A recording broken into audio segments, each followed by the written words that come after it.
வணக்கம் நண்பர்களே. பிரேமா காமேஸ்வரனின் கதைகளின் உலகம் உங்களை அன்புடன் வரவேற்கிறது. இப்ப நீங்க கேட்க போறது பிரேமா காமேஸ்வரன் எழுதிய அக்னியின் சாரல். குரலால் உயிர் கொடுப்பது உங்கள் ஆர்ஜே நித்யஸ்ரீ. இந்த கதை உங்களுக்கு பிடிச்சிருந்தா பிரேமா காமேஸ்வரன் ஆடியோ நாவல்ஸ் சேனலை சப்ஸ்கிரைப் பண்ணுங்க. கதைகளை கேட்க விரும்பும் உங்களோட நட்புகளுக்கும் ஷேர் பண்ணுங்க. உங்களோட கருத்துக்களை மறக்காம சொல்லுங்க. கதைக்குள்ள போகலாம் வாங்க. அக்னியின் சாரல், அத்தியாயம் 28. பற்றி எரியும் உள்ளத்தை காட்டிலும் அதிகமாய் சுட்டுவிடுமோ எந்த அக்னியும்? திருமண பட்டினை உடுத்தி அமர்ந்திருந்த பாரதிக்கு அலங்காரம் செய்து கொண்டிருந்தாள் வானதி. பிளீஸ் டி, இதெல்லாம் வேணாம் வான, பிடிக்கல. நம்ம வீட்டு ஆளுங்க தானே இருக்காங்க. என் அலங்காரம் செய்ய எடுத்த பொருட்களை எல்லாம் பிடுங்கி கீழே வைக்க செய்து எதுவும் செய்ய விடாமல் வானதியை படுத்தி கொண்டிருந்தாள் பாரதி. நல்ல நாள், அதுமா அடி வாங்காத பாரதி. உன் அண்ணனும் என் அண்ணனும் போட்டோஷூட் வேணான்னு சொன்னதுக்கே கடிச்சு கொதறிட்டு இருக்காங்க. நீ இப்ப மேக்கப் கூட வேணான்னு சொன்ன, உன்னை விட்டுருவாங்கம்மா, என்னையதான் பேசுவாங்க. பிளீஸ் டி, கொஞ்ச நேரம் அமைதியா இரு என கெஞ்சி கொஞ்சி அலங்காரம் செய்து முடித்து காதின் பின்புறம் திருஷ்டி பொட்டும் வைத்து முடிக்க மாமனும் மச்சனனும் கதவை தட்டிவிட்டு உள்ளே நுழைந்தனர். பாசமாய் வருடியது தமையனின் பார்வை. நெருங்கி வந்தவன் மௌனமாய் தலையில் கை வைத்து அசைத்துவிட்டு வானதியை அழைத்துக் கொண்டு புறப்பட்டான். சாரதியும் திருமணத்தன்று உடுத்திய பட்டு வேட்டி சட்டையில் நின்றிருந்தான். பார்த்தனின் கண்கள் தன் ரதிப்பெண்ணை உச்சி முதல் பாதம் வரை அங்குலம் அங்குலமாக ரசித்தது. கொஞ்சமாய் முகம் வெளுத்து சூழ் தாங்கியதில் வரும் அசதியோடு கூட தாய்மை தரும் அதிக பொலிவும் அகத்தின் தெளிவும் மகிழ்வும் முகத்தில் ஜொலிக்க கண்களில் சிரிக்கும் வானவில்லாய் வர்ணஜாலம் காட்டி நின்றாள் சாரதியின் பாரதி. அவன் அருகில் வர காத்து நின்றவள் அவன் அசையாது நிற்பதைக் கண்டு மெல்ல நடந்து வந்தாள். பூமிக்கும் நோகாது தன் கண்களை பார்த்தபடி அருகில் வந்தவளை அணைத்துக் கொண்ட பார்த்தன் வாகாய் தன் மார்பில் பொருந்து இருந்த பெண்ணின் முகம் நிமிர்த்தி நெற்றியில் முத்தம் பதிக்க பார்த்தனை நோக்கிய கண்கள் மெதுவாய் மூடிக்கொள்ள இமைகளின் மேலும் முத்தங்கள் வழங்கப்பட்டது. கட்டிக்கொண்டதால் ஒட்டியிருந்த இதயங்கள் பேசிக் கொண்டது போல மௌனம் சாமரம் வீச சத்தங்கள் இல்லாது முத்த பாஷை பேச விளைந்தன அவர்களின் இதழ்கள். நாசி தீண்டிய பார்த்தனின் இதழ்கள் கன்னங்களையும் மென்மையாய் தொட்டுவிட்டு தன் இணையை சேர துடித்து மெதுவாய் உரசிட பட்டென ஒட்டி கொண்டன. இறுக்கமாய் விலக நினையாது. நிமிடங்கள் கடந்தும் தொடர வெளியே கேட்ட சத்தத்தில் அதுவரை இருந்த மாய உலகில் இருந்து விடுபட்டனர் இருவரும். இருவரின் உள்ளமும் இருவரின் அண்மையை ஸ்பரிசத்தை அதிகமாய் தேடியது. ஏனோ இருவரின் உள்ளமும் சற்று கலங்கி இருந்தது. பாரதியின் முகம் பார்த்த வண்ணம் அவள் முன் மண்டியிட்டவன் தன் மகவிற்கு முத்தங்களை வழங்கிட அதுவும் உள்ளுக்குள் சுழன்று தன் மகிழ்ச்சியை அவனுக்கு தெரிவித்தது. வயிற்றில் முகம் புதைத்த சாரதி, குட்டிமா, அம்மாவும் நீங்களும் பத்திரம்டா. நீங்க 2 பேரும் தான் என் உலகம். அம்மாவை பாத்துக்கோங்க, ரொம்ப சேட்டை பண்ணாம பத்திரமா இருக்கணும் 2 பேரும் என தன் பிள்ளையோடு பேசிக் கொண்டிருக்க பாரதியின் கரம் அவன் தலையில் தட்ட உள்ளிருந்த அசைவும் ஒரே நேரத்தில் நடந்தது. சத்தமாக செய்தபடி மீண்டும் முத்தம் ஒன்றை கொடுத்துவிட்டு எழுந்தவன் பாரதியை கட்டி கொண்டான். வானதி வந்து கதவை தட்டும் வரை கட்டிக்கொண்டு நின்றவர்கள் அதன் பிறகே விலகினர். அண்ணா, நல்ல நேரம் ஆரம்பிச்சிருச்சு. அம்மாவாத்தையும் உங்க 2 பேரையும் வர சொன்னாங்க. முதல்ல நீங்க போங்க, நான் பாரதியை கூட்டிட்டு வரேன் என சொல்லவும் பார்த்தன் கீழ் இறங்கி சென்று விட்டான்.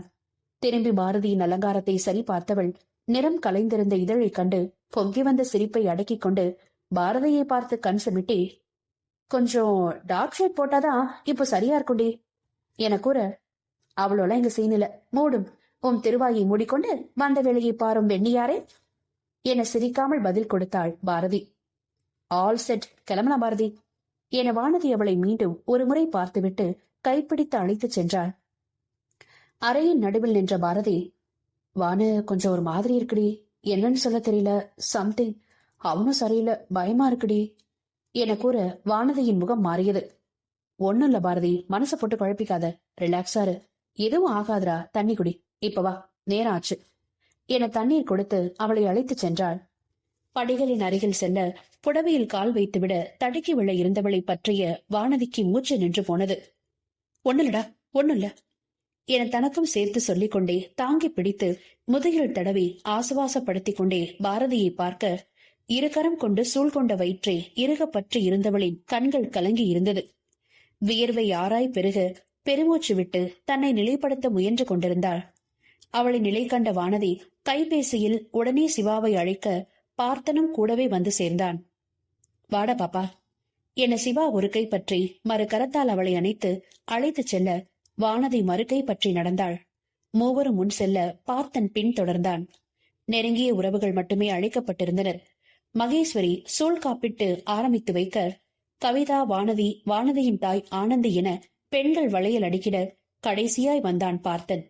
உறவுகள் சூழ்ந்திருக்க ஒன்றும் செய்ய இயலாது அவளுக்கென வாங்கி வைத்திருந்த தங்கத்தில் மாணிக்க கற்கள் பதித்த வளையலை போட்டு யாரும் அறியா வண்ணம் உள்ளங்கையை அழுத்தி விட்டவன் முகத்தை பாரதி பார்க்க கன்னத்தில் சந்தனம் பூசிய நொடியை அழகாய் சிறை செய்தது சிவாவின் கையில் இருந்த புகைப்பட கருவி. வளைகாப்பு வைபவம் நிறைவாய் முடிந்திருக்க வாழ்த்த வந்திருந்த உறவுகள் உணவினை உண்டுவிட்டு வாழ்த்தி விடைபெற்று சென்றனர். வானதியின் பெற்றோரும் விடைபெற்று செல்ல பாரதியின் குடும்பம் மட்டும் அவர்களோடு இருந்தது. உறவினர்கள் விடைபெற்று சென்றவுடன் ராஜன் தன் அறைக்கு சென்று விட்டார். பாரதி தாய் வீடு செல்வதற்கு மாலை நேரம் குறிக்கப்பட்டிருந்தது. ஆகவே கணவன் மனைவி இருவரும் பாரதியின் குடும்பத்தோடு அமர்ந்து பேசிக் கொண்டிருந்தனர். உடன் அமர்ந்திருந்த மகேஸ்வரி தன் இளைய மகனின் அறைக்கு சென்றார். தாயும் தமையனும் வருந்தி அழைத்திருக்க முதல் நாள் மாலை வந்திருந்தான் கிருஷ்ணன். வந்த நேரம் முதல் காலை வரை தனது அறையிலேயே அடைந்து கிடந்தான். தாயின் வற்புறுத்தலால் விசேஷத்திற்கு வந்த உறவினர்களோடு சிறிது நேரம் பேசியவன் அவர்கள் கிளம்பியதும் மீண்டும் தன் அறைக்குள் சென்றான். பாரதியின் குடும்பத்தினரிடம் அவர்கள் கேட்டதற்கு மட்டும் ஓரிரு வார்த்தைகள் பேசினான். தங்கையின் திருமணத்தின் போது தன்னோடு இணைந்து செயல்பட்ட கிருஷ்ணனின் ஒதுக்கம் சிவாவை யோசிக்க வைத்தது. சிவா பாரதியிடம் கேட்க, 4 மாசத்துக்கு முன்னிருந்தே இப்படிதானே சிவா, நானே வலுக்காட்டமா இப்ப பேசினாலும் ஆமா இல்ல நிறுத்திக்கிறான். உன் மாமா கிட்ட கூட சொன்ன, அவரும் போய் கேட்டாரு, ஒண்ணு இல்லைன்னு சொல்லிட்டா, அதுக்கு மேல என்ன பேச முடியும், சரி நாங்களும் விட்டுட்டோம் என்று பதில் கொடுத்தாள் தங்கை. தன்னை பற்றி மற்றவர்கள் பேசுவது எதையும் அறியாமல் தனது அறையில் இருந்த கிருஷ்ணனோ தன் முன்னிருந்த மடிக்கணினியின் திரையில் சிரித்துக் கொண்டிருந்த சஞ்சனாவை பார்த்து கொண்டிருந்தான். சொன்னது போலவே 2 வாரங்களில் அவளுக்கு திருமணம் நடந்திருந்தது. சஞ்சனாவின் தாய்மாமா கைபேசியில் மிரட்டியதில் முதலில் பயந்தவன் மதுரையிலிருந்து கிளம்பி சென்னைக்கு சென்றான். 2 நாட்கள் அமைதியாக கழிய 3ஆம் நாள் மனம் கிடந்து அடித்துக் கொண்டது. தான் கொண்ட காதல் அத்தனை அழுத்தமாய் தனக்குள் பதிந்திருக்கும் என்று கிருஷ்ணன் கூட நினைத்திருக்கவில்லை. சஞ்சனாவின் அழுகுரல் அவனை வதைத்தது. உயிர் பயம் விலகிச் செல்ல உள்ளிருந்து கொள்ளும் காதல் அவனை கொன்று புதைத்தது. காதல் பயத்தை வெல்ல மீண்டும் சஞ்சனாவிற்கு கைபேசியில் அழைத்தான். என்னப்பா, போனா போதுன்னு விட்டா பயம் விட்டு போச்சா? அதான் சொல்லிருப்பாளே, நாங்க என்ன பண்ணணும்னு நினைச்சிட்டு இருந்தது. கல்குவாரி இன்னும் ரெடியா தான் இருக்கு, வெட்டி புதைச்சிட்டு போயிட்டே இருப்போம். சரி, சொல்ற பேச்ச கேக்குறான், இல்லாத வீட்டு பையன், கை வச்சு அம்மாவுக்கு புள்ள இல்லாம ஆக்கிடக்கூடாது. போனா போகுதுன்னு விட்டு வச்சிருக்கோம். திரும்ப திரும்ப எங்களை சீண்டிக்கிட்டே இருக்காத, மொத்த குடும்பத்தையும் கொளுத்திடுவோம். நேரடி மிரட்டல் வந்தது சஞ்சனாவின் தாய் மாமனிடமிருந்து. உடலெல்லாம் வியர்த்து கொட்ட உள்ளங்கை சில்லிட்டு பிடித்திருந்த கைபேசி நழுவியது கிருஷ்ணனுக்கு. கிருஷ்ணனின் துணிவு கண்ட சஞ்சனாவின் தாய் மாமா அன்று மாலையே பார்த்தனின் கைபேசிக்கு அழைத்தார். வணக்கம் தம்பி, நல்லா இருக்கீங்களா? வீட்டுல எல்லாரும் நல்லா இருக்காங்களா? இப்பதான் கொஞ்ச நாள் முன்ன கல்யாணம் ஆச்சு போல, பொண்டாட்டி கூட மாசமா இருக்காங்கன்னு கேள்விப்பட்டோம். வாழ்த்துக்கள். தம்பி கிருஷ்ணா நல்லா இருக்காரா? இனியும் நல்லா இருக்கணும்னு ஆசைப்பட்டா எங்க பொண்ணு பின்னாடி வரதை நிறுத்திக்க சொல்லுங்க. இதையும் மீறி வந்தா நாங்க யாருன்னு செஞ்சு காமிக்க வேண்டி வரும். உங்க அம்மாவுக்கு 2 பிள்ளைங்க இருக்கணும், அப்படித்தான் நாங்களும் ஆசைப்படுறோம். உங்க தம்பி பண்றதெல்லாம் பார்த்தா அப்படி இருக்குன்னு தோணல. சொல்லி வைங்க, இது நாள் வரைக்கும் இப்படி ஒரு குடும்பம் இருந்ததுன்னு தெரியாத அளவுக்கு தடம் தெரியாம அழிச்சிட்டு போயிடுவோம். பார்த்து தம்பி, சூதானம் என்று படபடவென தன் குடும்பத்தை நன்கு அறிந்தவர் போல பேசியவர் குரலில் இருந்த மிரட்டலில் பார்த்தனுக்கு தலையும் புரியவில்லை, வாளும் புரியவில்லை. ஹலோ ஹலோ சார், யார் நீங்க? என்ன வேணும் உங்களுக்கு என பார்த்தன் நிதானமாக கேட்க, மறுபுறம் நாங்க யாருன்னு உன் தம்பி கிருஷ்ணன் கிட்ட கேளு தம்பி என பதில் வந்தது. ஏன் தம்பியா? அவனுக்கு என்ன? அவங்கிட்ட என்ன கேட்கணும்? எதுவும் பிரச்சனையா சார் என தன்மையாக கேட்க மறுபுறம் அமைதி நிலவியது. நான் யார் என்னன்னு உங்க தம்பி கிருஷ்ணனுக்கு நல்லா தெரியும்பா.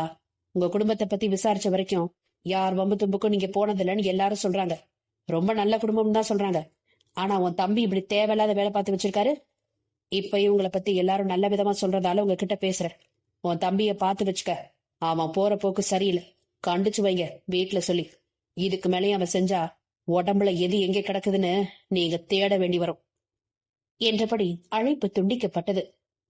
மாலையில் கிளினிக்கில் அமர்ந்திருந்த பார்த்தனுக்கு ஒன்றும் புரியவில்லை. ஆனால் கிருஷ்ணா எதுவோ பிரச்சனையில் சிக்கி இருக்கிறான். அது காதல் பிரச்சனையாக இருக்கலாம் என்று தோன்றியது.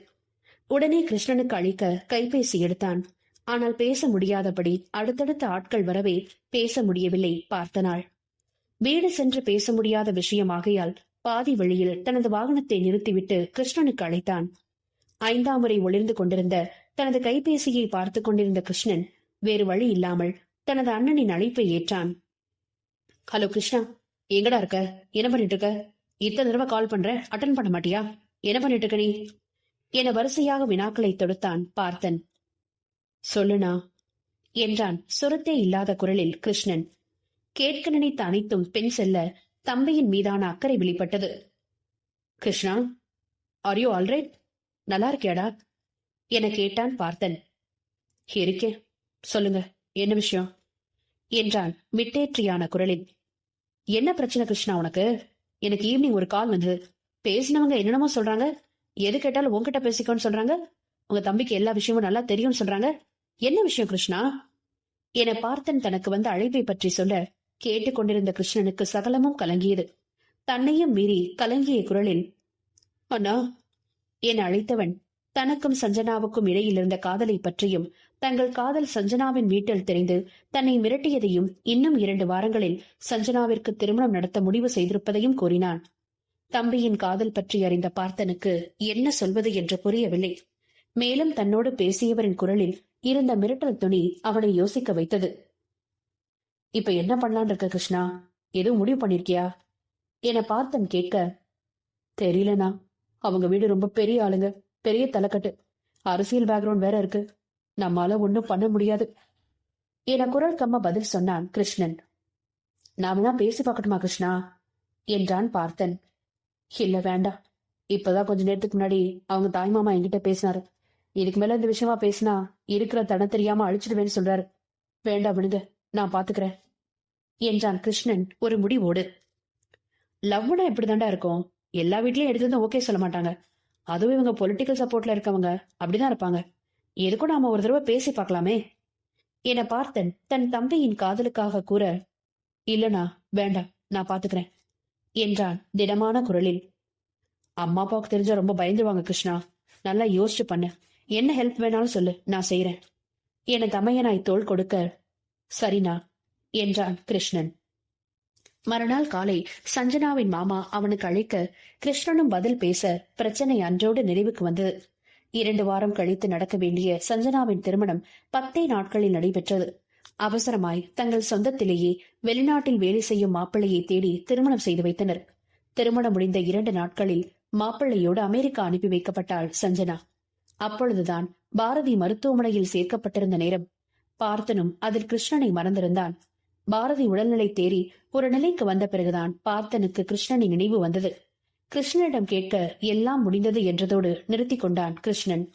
அதன் பிறகு கொஞ்சம் கொஞ்சமாய் தேறியவன் இப்பொழுதுதான் அதிலிருந்து முழுதும் மீண்டிருந்தான்.